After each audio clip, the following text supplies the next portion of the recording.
기도하겠습니다. 사랑하는 아버지 하나님, 감사합니다. 아버지, 이렇게 젊은 영혼들이 주님을 떠나는 이 시대에 사랑하고 또 보석같이 귀한 그리고 예쁜 우리 청소년부 아이들을 우리 호계교회에 보내주신 것 감사드립니다. 아버지, 우리에게 보내주신 이 귀한 젊은 영혼들 잘 양육하여서 예수님을 닮은 그런 삶을 살아갈 수 있도록 아버지 붙들어 주시고 인도하여 주시옵소서. 주님의 귀한 말씀을 듣는 시간입니다. 아버지, 세우신 자가 많이 부족합니다. 아버지, 허물 감춰주시고 주님께서 친히 말씀해 주심으로 아버지, 주님의 귀한 성도들이 하나님의 음성을 듣고 돌아가는 귀한 시간 될 수 있도록 아버지 인도해 주시옵소서. 감사드리오며 사랑하는 예수님의 이름으로 간절히 기도드리옵나이다. 아멘. 할렐루야. 예, 반갑습니다. 오늘은 청소년부 헌신 예배로 드려집니다.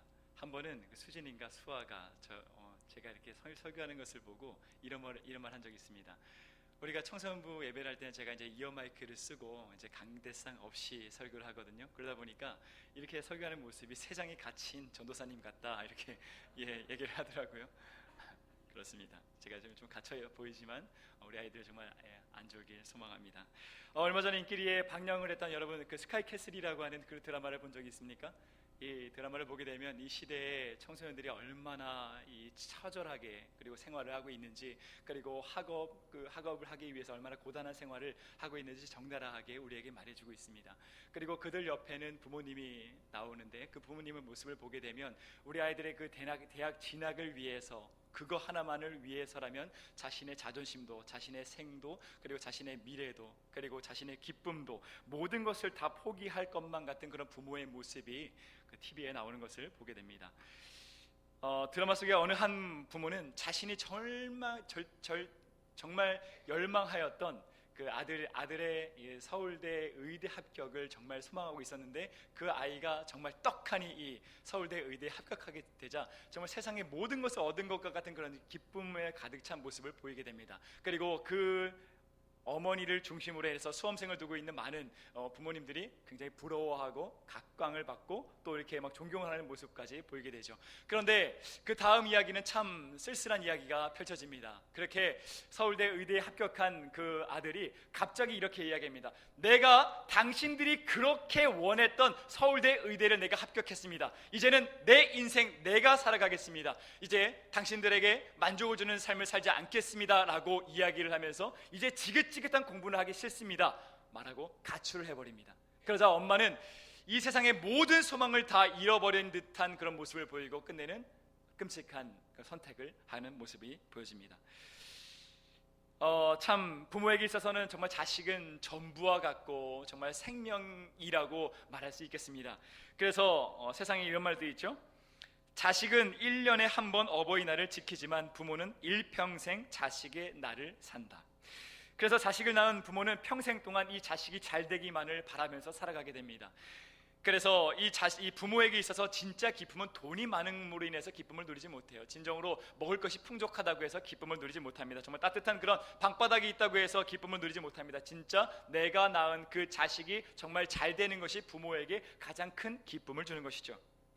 그러면 어떻게 하면 이 어두운 세상 속에서 우리 자식들이, 우리 청소년들이 하나님의 기쁘신 모습대로 살아갈 수 있을 것인가? 그리고 우리가 어떻게 하면 우리가 낳은 이 자식이 하나님이 주신 평강이 가득한 삶을 살 수 있을까? 그리고 그 자식의 자식까지도 어찌하면 평강이 가득한 삶을 살 수 있을까? 오늘 우리에게 주신 말씀을 갖고 그 해답을 좀 찾아보고자 합니다. 오늘 우리가 함께 본 이 시편은 성전 순례시라고 하는 그 시편의 종류 중 하나입니다. 성전 순례시는 120편에서 134편까지 이르는 총 15편이 되는 그런 시입니다. 말 그대로 각 지역에 퍼져 있던 이 이스라엘 백성들이 이스라엘 3대 절기라고 하는 유맥수, 유교절, 맥추절, 수장절이라고 하는 그 명절 때, 그리고 그 외의 명절 때 사람들이 이 성전 향해 나아오면서 그 순례의 길을 떠나면서 즐겨 불렀던 그런 시편입니다. 그리고 이 시편 15편, 이 5편은 성전 순례시는 이 저자와 저작 배경이 모두가 다 다른 그런 독립시들입니다. 그런데 이스라엘이 멸망하고 이 바벨론 포로에서 귀환하고 난 다음에 성전 순례 때 사람들이 편하게 부를 수 있도록 이 시편을 모아 놓다 보니까 성전에 올라가는 노래, 성전 순례시라고 이렇게 묶여지게 된 것이죠. 그래서 각처에서 열심히 일하던 사람들은 잠시 일상을 내려놓고 마음의 안식처라고 할 수 있는 하나님의 성전을 향해서 나아오고, 그리고 하나님을 만날 수 있다는 것, 하나님의 말씀대로 내가 다시 한번 경건한 삶을 살 수 있다는 것, 회복할 수 있다는 그런 기쁨을 가지고 이 온 가족이 하나님을 찬양하면서 오게 된 것이죠. 오늘 본문은 시편 128편입니다. 시편 128편은 127편에 더불어서 지혜 문학시라고 하는 그런 신분주의적인 그런 인생관, 즉 하나님 중심적인 그런 인생관에 대해서 이야기하고 있어요. 그리고 본 128편은 하나님을 의지하고 따르는 자들에게 임하게 되는 그런 평강을 노래하고 있습니다. 그러면서 우리가, 그리고 우리 자식들이, 나아가 자식들이 어찌하면 하나님의 평강을 누리면서 살 수 있는지 제일 먼저 우리에게 이렇게 말씀하고 있습니다. 우리 1절 말씀을 같이 읽어보도록 하겠습니다. 1절 말씀입니다. 시작. 그렇습니다. 먼저 상반절을 보게 되면은 우리가 어떻게 해야 한다고 합니까? 여호와를 경외해야 한다고 이야기를 합니다. 우리는 쉽게 내가 여호와를 경외합니다, 내가 여호와를 경외하는 삶을 살기 원합니다 라고 쉽게 이야기합니다. 여러분, 경외라고 하는 것을 여러분들은 각자 어떻게 정의를 내리고 있습니까? 어떻게 하는 것이 진정으로 우리가 하나님을 경외하는 것일까요? 먼저 이 경외라고 하는 단어의 뜻을 보게 되면 히브리어로 야레라고 하는 단어인데, 두려워하다, 무서워하다, 존경하다, 경외하다, 이런 뜻을 가지고 있어요. 그리고 성경 곳곳에서는 하나님을 존경하는 뜻에 많이 사용되고 있습니다. 그 외에 사용되는 때는 이렇게 사용되고 있어요. 전쟁을 앞두고서 두려워 떠는 그런 마음을 뜻합니다. 그리고 나라를 망하게 할 수 있는 그런 강대국 앞에 우리가 느낄 수 있는 그런 두려운 마음을 이야기하고 있어요. 그리고 생활에 우리가 치명적인 영향을 끼칠 수 있는 기근, 폭풍, 홍수, 이것에 대한 그런 두려움을 표현할 때 바로 이 야레라고 하는 단어를 사용합니다. 그리고 영어로는 fear이라고 번역을 해요. 이것은 fear는 실질적으로 영어에서 가장 일반적인 공포를 나타낼 때 사용하는 단어입니다. 그렇다면 자, 이 경외라고 하는 단어가 우리가 어떻게 생각을 해야 될지, 어떻게 받아들여야 될지 조금은 감이 오시죠? 그렇습니다. 우리가 하나님의 자녀로서, 하나님의 백성으로서 이 땅에서 하나님이 주시는 그런 평강을 누리는 삶을 한다면 우리는 가장 먼저 하나님을 두려워하는 마음을, 무서워하는 마음을 우리가 가져야 한다는 것입니다. 그런데 이 시대는 참으로 하나님을 두려워하지 않는 시대입니다. 이 현상은 성도들에게만 국한된 것이 아니죠. 오히려 우리 정교 지도자라고 하는 우리 목회자들 역시 참으로 하나님을 두려워하지 않는 모습을 많이 보여주고 있습니다. 많은 성도님들이 온전히 하나님을 믿고 따른다고 이야기하면서 하나님께서 내 삶을 인도하고 계시고 늘 예수님께서 나와 늘 동행하시면 내 삶을 감찰하신다고 우리가 고백을 하지만, 그렇게 하나님께서 지켜보시는 그 가운데서도 우리는 수없이 불법을 저지르고 수없이 하나님 앞에 죄를 자행하며, 그리고 윤리적 기준을 벗어나고 성적인 범죄를 저지르고 외도를 하고 이 불법을 사랑하는 그런 모습을 우리가 보게 됩니다. 그리고 이 시대의 많은 목회자들 역시 정말 무시무시한 죄악을 저지르는 모습을 보게 되죠. 하나님의 교회를, 예수님의 몸된, 예수님의 머리된 이 하나님의 교회를 자신의 사유재산인 것처럼 생각을 하고 부리고 물려주는 모습을 보게 됩니다. 그리고 우리는 보물을 하늘에 쌓아야 합니다 라고 그렇게 주장해놓고는 실제적으로 많은 목회자들이 이 땅에 수천 수억 원을 쌓는 모습을 보여주고 있습니다. 그리고 더 높은 윤리적 기준으로 살아가야 함에도 불구하고 성폭행하고 성추행하고 외도하는 모습을 우리는 너무 심심치 않게 바라볼 수 있습니다. 정말 하나님을 믿고 하나님을 두려워할 줄 안다면 이런 죄를 저지를 수 있을까요? 절대로 저지를 수 없을 것입니다. 왜 우리는 하나님을 믿고 따른다고 말하면서 예수님께서 우리와 세상 끝날까지 함께 하신다고 말하면서 하나님께서 지켜보시는 그 가운데 우리는 날마다 죄악된 삶을 살아갈까요? 그 이유는 단 한 가지입니다. 하나님을 두려워하지 않기 때문입니다. 하나님을 무서워하지 않기 때문입니다. 무서워하기는커녕 하나님이 우습기 때문입니다. 그리고 더 나아가서 하나님을 믿지 않기 때문입니다. 그러니 하나님께서 보호하고 계시고 지키시고 늘 인도하신다는 그 말씀을 우리가 날마다 눈으로 읽지만 실제적으로 하나님이 없이 혼자 내 삶에 고난이 오고 역경이 오면 매 순간순간마다 부들부들 떠는 그런 연약한 삶을 살아가는 것이죠. 그러므로 우리가 정말 하나님이 주시는 이 세상이 줄 수 없는 진짜 평강을 누리기 원한다면 우리의 자식과 그리고 우리의 자식의 자식이 하나님이 주시는 진짜 평강의 삶을 살아가기 원한다면 우리는 가장 먼저 하나님을 두려워하는 마음을 회복해야 합니다. 하나님을 경외하는 마음이라고 하는 책을 쓴 조이 도우스는 이렇게 이야기를 했어요. 한번 들어보시죠. 성도들의 방황을 막기 위해 가장 필요한 것은 하나님을 두려워하는 것이다. 이 두려움은 사람을 묶어 수동적으로 만드는 것이 아니라 하나님의 다스림과 권위를 스스로 인정하도록 만들어주는 두려움이며 하나님이 어떤 분인지 알게 하여 더욱 친밀한 관계 안으로 인도해주는 두려움이다. 이것이 경외하는 마음이다. 하나님을 경외한다는 것은 하나님이 두렵고 무서워서, 하나님의 응징이 무서워서 부들부들 떨리는 그런 마음으로 수동적으로 하나님을 두려워하는 것이 아닙니다. 내가 하나님의 그 위대하심을 인정하고 하나님의 높으심을 내가 인정하고 하나님께서 말씀해 주신 그 말씀의 권위를 인정하면서 내가 기쁜 마음으로 내가 먼저 자동적으로 순종하며 나아가는 것이 진짜 하나님을 경외하는 삶입니다. 그래서 하나님께서 진정으로 우리에게 말씀해 주신 그 말씀에 순종하여서 경외하는 삶을 살기 원한다면 우리는 가장 먼저 하나님의 말씀을 알아야 합니다. 우리 옛말에 이런 말이 있죠. 하루 강아지 범 무서운 줄 모른다. 호랑이가 정말 어떤 존재인지, 어떤 힘을 갖고 있는지, 그리고 그가 나에게 어떤 피해를 줄 수 있는지 아예 모르는 하루 강아지니까 그 앞에서 마음껏 지저댈 수 있다는 것이죠.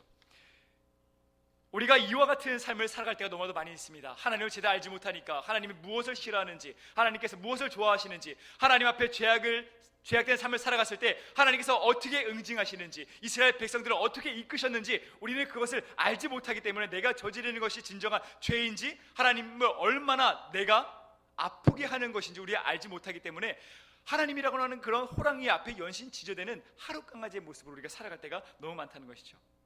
또한 우리 1절 말씀을 다시 보게 되면은 하나님께서 주시는 평강이 가득한 삶을 살기 위해서는 우리는 그의 길을 걸어야 한다고 이야기합니다. 이 길이라고 하는 단어는 데레크라고 하는 단어인데 생의 여정, 행동 방식, 삶의 방식, 습관을 뜻합니다. 그래서 어떤 뜻입니까? 그 습관의 길을 걸어가야 한다. 그것은 뭐예요? 우리가 날마다 매일매일 하나님의 행동 방식대로, 하나님께서 생각하는 그 방식 그대로 습관적으로 계속해서 우리가 따르면서 살아가야 한다는 거예요. 이 말씀을 오늘날 기준으로 다시 한번 적용해 보면은 우리는 날마다 하나님의 말씀을 읽고 또 읽고 읽는 그런 삶을 살아가야 한다는 것입니다. 그리고 이것을 우리가 가장 쉽게 순종하기 위해서는 무엇을 하면 됩니까? 제가 오늘 청소년부 그 설교 시간에 얘기했지만 큐티를 하는 것입니다. 여러분, 큐티는 뭐예요? 콰이어트 타임이죠. 콰이어트 타임 뭡니까? 하나님과 조용한 고요한 시간을 갖는 것입니다. 그 고요한 가운데 하나님의 음성에 내가 집중하여서 내 삶 속에 하나님께서 무슨 말씀을 하시는지, 내가 하나님의 뜻대로 살지 못했던 것들은 무엇인지 다시 한번 더 확인하면서 그 모습대로 내가 살아가기 위해서는 어떤 결단을 해야 하는지를 확인하는 그런 고요한 시간입니다. 그래서 큐티를 한다는 것은 날마다 하나님과 이 고요한 시간을 가지면서 하나님의 음성을 듣는 것이죠. 기독교 교육학자는 사람이 가장 거듭나기 좋은 나이는 12살이라고 이야기합니다. 사실 이 아이에서 청소년 시기로 넘어가는 이 변화가 많은 이 시기가 진정으로 정말 변화되기 가장 좋은 시기예요. 나의 몸이 변하고, 나의 시선이 변하고, 나의 가치관이 변하는 변화가 가장 익숙한 시기에 하나님의 말씀이 그 사람의 그 청소년의 마음을 잡았을 때 쉽게 하나님께서 가장 기뻐하시는 백성으로 변화가 너무나도 쉽다는 것이죠. 그래서 어떤 통계에 따르면 크리스천 85%가 18세 이전에 예수님을 만나서 구원받았다라고 이야기를 합니다. 때문에 어린 시절부터 하루하루 하나님의 말씀을 먹을 수 있는 이 큐티는 결코 우리가 포기할 수 없는 가장 중요한 신앙 훈련입니다.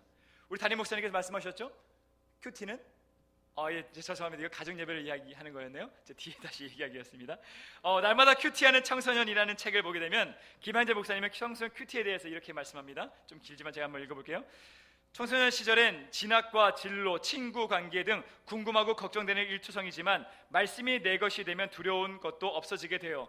날마다 말씀을 듣고 묵상하면서 하나님께 길을 묻고 그 길을 따라 걷는 것이 하나님과 동행하는 삶이에요. 말씀이면 안 되는 것이 없어요. 큐티를 통해 평소 하나님과 친해지면 내가 일이 생겼을 때 하나님이 친히 도와주세요. 그날 주신 말씀을 가지고 나를 되돌아보면서 기도하면서 친구와 싸워도 입학 시험이 와도 안절부절 못할 필요가 없어요. 평소에 말씀을 보고 기도하던 대로 하면 되는 것이죠. 오히려 말씀이 없으면 우리는 이 땅에서 어떻게 살아갈지 알 수 없어요. 제가 얼마 전에 머리를 이렇게 볶으러 갔어요. 볶으러 갔는데 저는 늘 볶아줘야 됩니다. 머리가 생머리다 보니까 머리 볶으러 갔는데 이 미용실 사장님이 그런 얘기 하더라고요. 제가 딸이 있는데요, 이 딸이 사춘기 들었나 봐요. 갑자기 그냥 울기 시작해요 라고 하면서, 아니 또 다른 친구들한테 들었는데 우리 딸아이가 자꾸 욕을 한대요. 이 아이를 어떻게 가르쳐야 할지, 어떻게 교육해야 될지, 어떻게 착한 아이로 인도해야 될지 잘 모르겠어요 라고 이야기하는데, 저는 그 얘기를 다 듣는데도 불구하고, 하고 싶은 얘기가 있는데도 불구하고 그 얘기 말을 하지 못했어요. 왜냐하면 그는 비그리스도인이었거든요. 만약에 그 사람이 비그리스도인이었다면 저는 당연히 이야기하겠죠. 어떻게 그렇게 고민을 하십니까? 하나님 말씀으로 양육하세요, 하나님 말씀으로 가르치세요 라고 너무 쉽게 이야기할 수 있음에도 불구하고 비그리스도인이어서 저는 말할 수가 없었어요. 그리고 오히려 지금 혼란의 그 사춘기를 겪고 있는 비그리스도인의 그 딸이 오히려 저는 이해가 됐습니다. 여러분, 우리가 살고 있는 이 시대는 수많은 수천 수억의 진리가 혼재되어 있는 시대입니다. 내가 생각하는 것이 진리이다, 네가 생각하는 것이 진리이다. 그러므로 이 세상에는 수만 가지의 진리가 존재한다. 내가 생각하는 것이 가장 옳고 내가 생각하는 것이 진리니까 너는 나에게 진리를 강요하지 마 라고 이야기하는 것이 바로 이 시대입니다. 그런 시대에 비그리스도인의 딸이 내가 어떻게 살아가야 되는지 모르겠습니다 라고 이야기하는데, 비그리스도인의 부모가 뭐라고 가르치겠어요? 이것이 진리라고 자신에게 말할 수 있겠습니까? 그래서 우리 예수님을 따르는 그리스도인들은 말고불변의 진리의 하나님의 말씀을 맡았고 배우고 내가 안다는 것, 그것 자체가 그리스도인과 비교할 수 없는 그 놀라운 축복을 우리 모두가 누렸다는 것입니다. 그래서 우리 아이들이 이 시기 때, 가치가 혼재한 이 시대에 하나님의 말씀, 절대로 변하지 않는 하나님의 말씀을 가치관으로 삼고 이 말씀을 자신의 삶을 다시 한 번 더 재조명하고 이 말씀을 갖고 내가 어떻게 가치를 정립해서 살아가야 할지 말씀에서 묻고 듣는 그런 삶을 살아간다면 이 아이들 삶에 하나님이 주시는 평강이 있겠습니까? 없겠습니까? 가득할 수밖에 없는 것이죠. 여러분, 그러니 우리 친구들은 지금 우리 청소년부에서 세나라고 하는 청소년 큐티를 하고 있습니다. 여러분, 아이들 열심히 공부했을 때 아이들 맛있는 간식도 사주시죠? 아이들 열심히 공부해서 좋은 점수 받고 오면 치킨도 시켜주고 피자도 시켜주고 그러시죠? 여러분, 우리 아이들 진정으로 하나님의 말씀을 통독했을 때 어떤 보상을 주신 적이 있습니까? 우리 아이들이 열심히 큐티하는 그 모습을 보고 여러분들 어떤 보상을 주신 적이 있습니까? 우리 청소년 아이들은 자신이 행동한, 열심히 한 그것에 실질적으로 보상이 따라와야 거기서 가장 큰 기쁨을 느낍니다. 거기에 더 동기부여가 돼요. 여러분, 우리 아이들 지금 열심을 다해서 이제 큐티를 도전하고 있습니다. 아이들이 큐티 하면 할수록 여러분들 너무나도 사랑스러운 눈길로 피자도 시켜주시고 큐티 한 달 다 완료했다고 하면은 운동화도 사주시고, 세상 그 가치를 쫓았을 때 해주시는 것보다 더욱더 큰 가치를 우리 아이들에게 여러분들 보상해 주셔야 합니다. 그래야 하나님께서 주시는 그 평강이 우리 아이들 삶 속에 가득할 수 있습니다. 그래야 우리 아이들이 진정으로 하나님을 두려워할 수 있게 돼요. 진정으로 하나님을 무서워할 수 있게 돼요. 날마다 하나님께 물으면서 살아갈 수 있게 됩니다. 그러면 우리 아이들 지금 이 시대에 진짜 하나님 만나서 다윗과 같은 그런 놀라운 신앙의 하나님께서 기뻐하시는 자녀의 모습으로 성장할 줄 믿습니다. 또한 우리가 하나님의 평강을 누리기 위해서는 제가 방금 앞서서 이야기했지만 가정 예배를 무조건 여러분 드리셔야 합니다.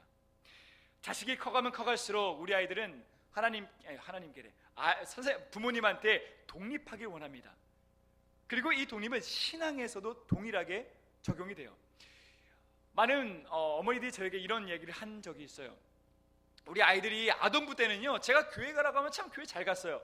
꼭 예수님 믿어야 된다, 예수님 이렇게 말씀했으니까 너는 꼭 순종해야 된다 라고 이야기하면 애들이 잘 들었습니다. 수련회 여름 성경에 갖고 가라고 하면 꼭 잘 들었어요. 그런데 애가 청소년부에 올라가고 나서는 예배 갖지 않으려고 해요. 말씀을 듣지 않으려고 해요 라고 이야기합니다. 그런데 이것은 자연스러운 거예요. 아이가 인격적으로 이 부모한테 독립하고 싶은 것처럼 아이가 어렸을 때 엄마가 만난 하나님, 아빠가 만난 그 하나님을 그대로 답습해서 믿는 것을 순종함으로 나아가게 됩니다. 그런데 자신의 이제 시선이 커지고 키가 자라면서 이제는 스스로 하나님을 만나고 싶어요. 실질적으로 내가 하나님 앞에 드려지는 그 수많은 의문을 내가 하나님과 인격적으로 1:1 그 관계에서 찾기를 원합니다. 그러면 여러분들은 그 아이들에게 응원해 줘야 되고 그 아이들에게 강요가 아니라 바른 길로 나아갈 수 있도록 기다려 주면서 온유함으로 이끌어 주어야 한다는 것입니다. 그런데 이거는 억지로 절대로 하면은 아이들은 더 예민한 반응을 갖고 더 반항하는 모습을 보이게 됩니다. 그래서 우리 아이들에게 정말 자연스럽게 편안하게 그 신앙에 대해서 대화를 하고 질문하고, 그리고 그 대화를 통해서 아이들이 쉽게 그 신앙이 정립될 수 있도록 우리는 인도해 주어야 합니다. 그런데 그것을 가장 자연스럽게 우리 아이들에게 가르칠 수 있는 것이 바로 가정 예배예요. 가정 예배를 드리면 어떻게 됩니까? 이 가정 예배를 드리기 전에 먼저 대표적으로 누가 이제 기도를 합니다. 그렇게 기도함으로 말미암아 이 가정의 왕은 하나님이다, 이 가정의 주인은 하나님이라고 하는 것을 우리 아이들에게 바로 체험을 해줄 수가 있습니다. 그리고 함께 찬양을 하죠. 여러분 요즘 유행하는 노래 알고 있습니까? 아이들이 힘껏 따라하는 그 비트 빠른 노래 알고 계세요? 함께 아이들과 한 마음으로 노래할 수 있는 기회가 정말 없습니다. 그런데 함께 하나님을 찬양하는 그 자리에 나아갔을 때 우리 아이들과 한 마음 한 뜻으로 하나님을 찬양하면서 함께 동질감 느끼면서, 그리고 그 가정 안에는 하나님을 사랑하는 그 경외하는 그 축복 가득한 노래가 가득 넘치게 되는 것입니다. 그리고 이제 하나님의 말씀을 서로 교환을 해서 이제 교독을 하게 되죠. 그러면서 우리 아이들은 그렇구나, 우리 가정에 늘 인도하시고 이끄시는 분은 하나님이다라고 하는 것을 체험하게 됩니다. 그리고 질문합니다. 왜 우리가 하나님을 믿어야 할까? 왜 우리가 예수님의 말씀에 순종해야 할까? 왜 우리는 복음을 전하는 삶을 살아가야 할까? 그 질문에 대해서 우리 아이들이 자연스럽게 우리에게 털어놓게 됩니다. 그러면서 그 아이들이 어떤 고민을 갖고 있는지, 그리고 그 아이들이 지금 혼란을 겪고 있지 않은지 우리가 자연스럽게 그것을 점검하게 되고, 그리고 우리가 자연스럽게 그 아이가 하나님을 진정으로 인격적으로 만날 수 있는 그 길을 안내해 줄 수 있게 되는 것입니다. 그 다음에 무엇을 합니까? 서로의 기도 제목을 나누게 돼요. 그 기도 제목을 나누면서 우리 아이들이 어떤 고민을 갖고 있는지, 어떤 소망을 갖고 있는지 점검하게 돼요. 또한 너희 부모가 갖고 있는 그런 소망과 그리고 많은 고민거리들 역시 우리 아이들이 갖게 됩니다. 그리고 한 목소리로 통성해서 우리가 기도를 하죠. 그러면서 이 집안 가득히 하나님께서 그 기도에 응답해 주시고, 우리가 기도하면 하나님께서 들어주신다라고 하는 것을 이 가정 예배를 통해서 우리 아이들이 체험할 수 있게 됩니다. 그리고 마지막으로 이제 기도하면서 우리 한 주간 인도하실 하나님의 그 소망하면서 기도로 마치게 되죠. 여러분, 이것만큼 살아있는 신앙교육이 어디 있습니까? 우리 담임 목사님이 그렇게 이야기했죠. 가정 예배는 신앙교육의 현장이다. 여러분, 그렇습니다. 여러분이 진정으로 아이들을 진정으로 사랑하고 이 아이들이 진정 하나님의 그 말씀 안에서 바르게 크길 원한다면 여러분, 우리 가정은 무조건 가정 예배를 드려야 합니다. 장혜영 사모님이 쓴 엄마의 기준이 아이의 수준을 만든다라고 하는 책을 보면 가정 예배에 대해서 이렇게 이야기합니다. 집에 밥이나 먹을 것이 없으면 식구들이 굶주린다. 가정에 하나님의 말씀이 없으면 가족들의 영혼이 피폐해진다. 사랑이 식은 가정은 마치 무덤과 같다. 분주한 이 시대에 자녀와 함께 드리는 가정 예배는 거룩한 산 제사다. 가정 예배의 관건은 하나님의 사랑이다. 여러분, 어찌 우리 아이들의 육적인 그런 밥을 챙겨줄지 알면서 영적인 밥을 여러분 멸시할 수가 있겠습니까? 여러분, 마더복음 1장 1절을 알고 계십니까? 마더복음 1장 1절이 뭔지 아세요? 엄마복음 1장 1절. 항상 공부하라. 쉬지 말고 공부하라. 범사에 공부하라. 이는 너희를 향하신 엄마의 뜻이니라. 여러분, 우리 아이들에게 그런 육적인 교육에 열심을 다하시면서 어떻게 영적인 교육에는 어찌 그렇게 무관심할 수가 있겠습니까? 가정 예배를 통해서 우리 아이들 인격적으로 하나님을 만나게 될 것이고, 가정 예배를 통해서 교회에만 살아계신 하나님이 가정에서도 살아계시고 사회에서도 살아계심을 우리 아이들이 체험할 수 있게 됩니다. 청소년을 바라보는 지혜를 입어라라고 하는 책에서 곽상학 목사님은 우리와 우리 교회와 사회의 평강을 위해서 우리가 이렇게 해야 한다고 조언합니다.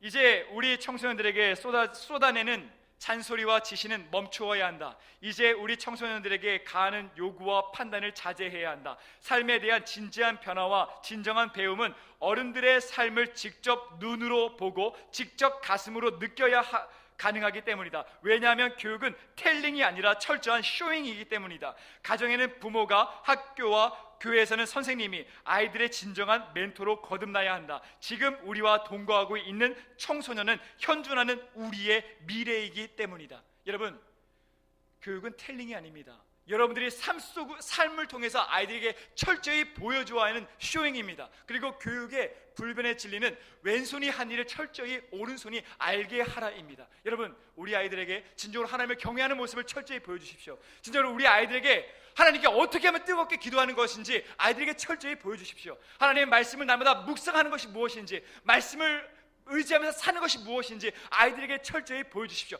큐티하는 모습을 철저히 보여주십시오. 가정예배를 통해서 하나님께서 이 가정의 왕이시고 주인 되심을 아이들에게 철저히 보여주십시오. 그러면 아이들이 변할 것입니다. 그러면 아이들 예수님을 닮아갈 것입니다. 그러면 아이들 이 시대에 진짜 예수님을 믿음으로 말미암아 구원받을 것입니다. 그리고 여러분들 나중에 같은 천국에서 이 아이들이 하나님 앞에서 크고 놀라운 그런 상급을 받아 누리는 가장 기쁜 그 모습을 여러분들 보게 될 것입니다. 그리고 이 신앙의 유산은 전수되고 전수되어서 우리 자식들이 진정한 평강을 누릴 것이고 우리 자식의 자식 역시 하나님이 주시는 평강이 가득할 줄 믿습니다. 기도하겠습니다. 하나님 감사합니다. 우리에게 선물로 자녀를 허락해 주셨습니다. 이 자녀를 아버지 하나님 나의 욕심대로 나의 생각대로 내 가치관대로 키우는 것이 아니라 진정으로 하나님을 경외하며 하나님을 두려워할 줄 알며 하나님의 말씀으로 잘 양육하며 나아갈 수 있도록 주님 붙잡아 주시옵소서.